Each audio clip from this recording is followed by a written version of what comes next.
In the last video, I introduced the left, mid, and right functions to you that allow us to take a string of text, one string of text, and break it up into three different elements: the beginning, the middle, and the right. And we can, of course, specify how it is divided up with those functions. Now I'm going to show you the concatenate function.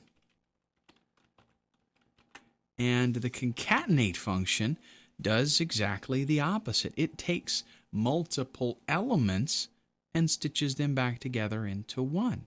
And the way it works is very simple. Equal sign, concatenate. Whoops, I hit the enter key a little too early there. Concatenate, there we go. Catenate, and then an opening parenthesis. And what we have is text 1, text 2, and the ellipsis. Remember, whenever we're dealing with a function and it shows us something in brackets, that means it's an optional parameter. And when we have the ellipsis, that means that there are essentially as many of those optional parameters as we want. So let's take and grab G5, put a comma, and now we're on the next parameter, which is optional, but we're going to grab this one right here, and another comma, and we'll grab this one, and our text thing just keeps on growing as long as we keep adding, and we'll go ahead and do a closing parenthesis there.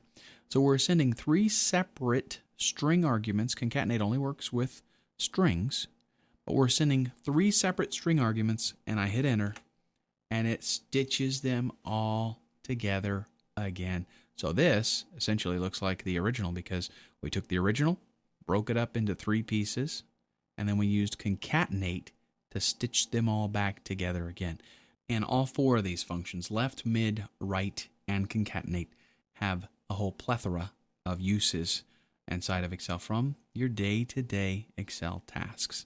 Coming up next, we're going to take a look at some other text manipulation that we can use to, kind of clean things up, make them a little more consistent.